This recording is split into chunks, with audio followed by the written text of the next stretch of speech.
Okay, so let's look at some more examples of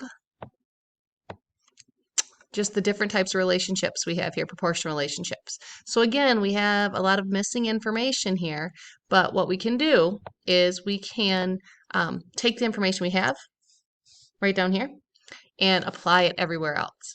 So the Student Council is selling t-shirts to raise an awareness for the local animal shelter. For each t-shirt, so every t-shirt they sell, they're going to donate $7. So that's a lot of information there. Remember, when we're looking about proportionality and being proportional, we're looking for a constant. So if there's one t-shirt, it costs $7. If there's two t-shirts, it costs $14. Three t-shirts, $21. Four t-shirts, $28. And see how I'm just multiplying by 7 every time? Ooh, that didn't look like multiplying by 7. That's what I did though.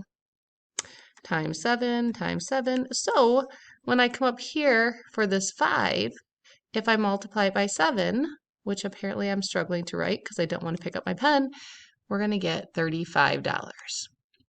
Now, we're missing some information here. This, remember, is the number of t-shirts. And this is the cost. Oh, no, and it's not.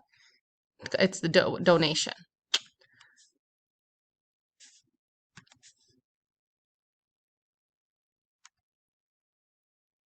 But remember, this is our x value and this is our y value.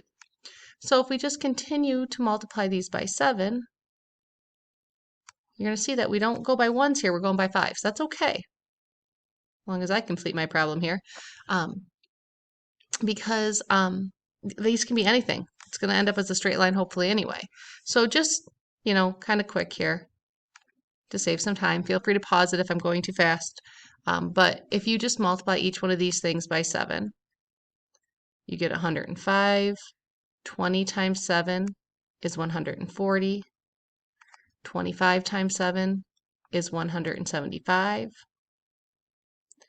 30 times 7 is 210. 35 times 7 is 245.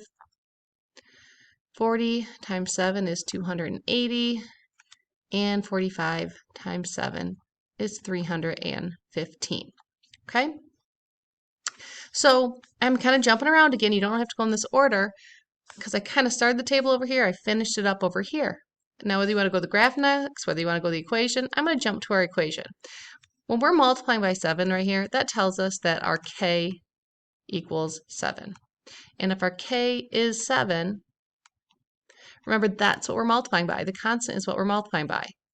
We're taking our x values here and we're multiplying by 7 each time. So I'm going to say y equals 7 times x, or if you'd like to use different variables, we could say our donation, because that's our y, equals 7 times the number of t-shirts maybe. Looks a little bit like our distance times rate times time thing here, but that's okay. We'll get to that later. Okay, so now for our graph here, this, remember, is t-shirts, because this is our x-axis and this is our y-axis, and this is going to be the donation.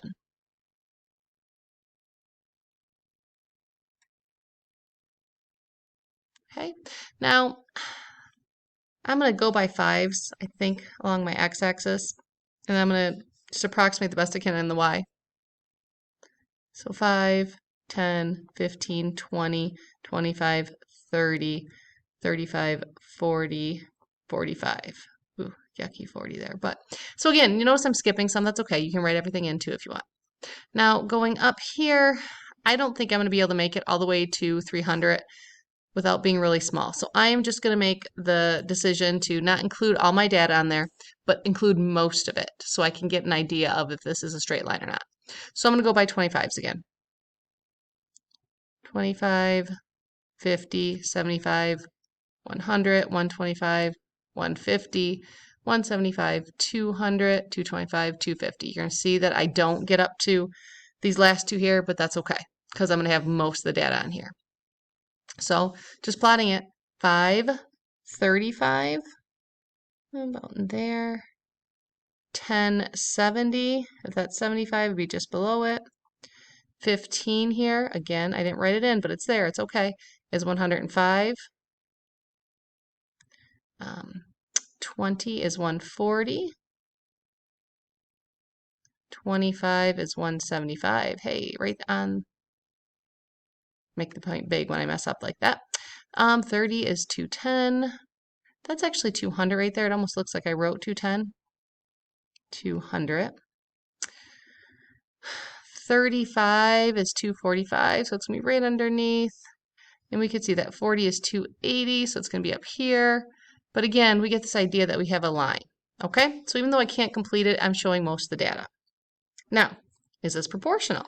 Let's look at our proportionality. Well, do we have a constant? Do we have a constant rate of change? We do. We're multiplying by 7 each time. So I'm going to say constant, oh boy, here's what happens, I go fast. Constant of 7, that's our K. If I look at my graph, it's not perfect, but it seems to be a line. Oh, this one was, yeah, that's right. Straight line. And the other thing for a graph, it appears to go through the origin.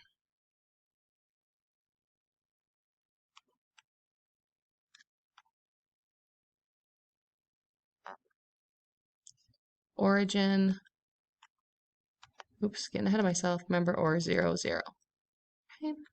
So again, this is all the different ways we can represent proportionality: table, graph, verbal, equation. All of these things show that this relationship is proportional. Now let's focus a little bit on this verbal description here.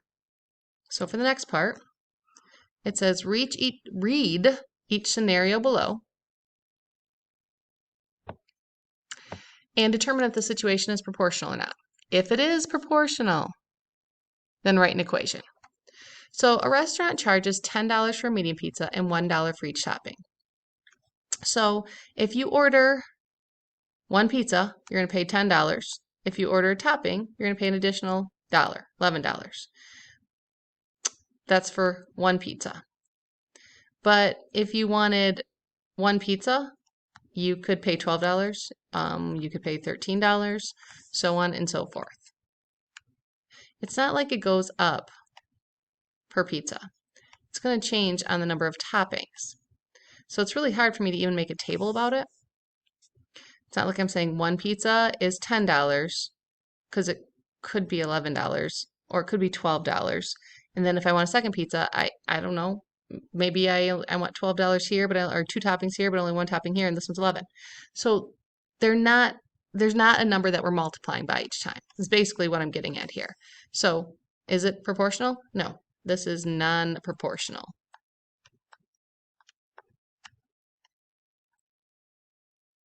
Okay, there's not a number we can multiply by each time. A restaurant has an all-you-can-eat buffet. They charge $8.75 per person. So if one person goes, it's $8.75. Well, if 2 people go, it's 2 times $8.75. It's $17.50. Do you see how we can multiply by that number each time? This is our K, this $8.75. So this would be proportional. And then it says if it's proportional, write an equation. Well, if we know our K, remember, we just have to go y equals $8.75 times x. We could say cost equals $8.75 times number of people, if you want to use the different variables. A restaurant charges $1.50 for a fountain drink with free refills. So if you buy 1 drink, it's $1.50. If you buy 2 pops, it's $3. So we're going to be multiplying by that $1.50 each time, which makes it proportional. And again, that's our K. So we just go y equals $1.50 times x. Cost equals $1.50 times D for drink. I don't know. Restaurant has a build your own salad option. $3.80 per pound. Well, per pound, 1 pound is $3.80.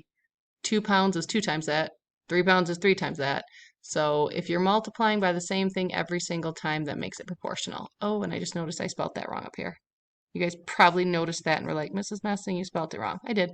Sorry. Good catch. Okay, we just plug it in here. We're multiplying by 380 each time. Okay, don't overthink that equation part. We get confused sometimes when we're writing an equation. Basically, we're just saying however many pounds times 380. So if you wanted to say the cost equals $3.80 times the number of pounds, you could do that. A vehicle travels at a rate of 65 miles per hour. That's our K. 1 hour is 65 miles. If you travel 2 hours, it's 65 miles times 2, whatever that would be. 130. So again, we're multiplying by something here. That means it's proportional. So if that's okay, y equals 65 times x. Or you could say the number of miles you travel is 65 times the number of hours. Okay, so to kind of sum up here, the whole talk about proportional relationships and being having proportionality, got to have your constant. Okay, that ratio of y divided by x, the number we're multiplying by. If you graph it, it's a straight line and it has to go through the origin.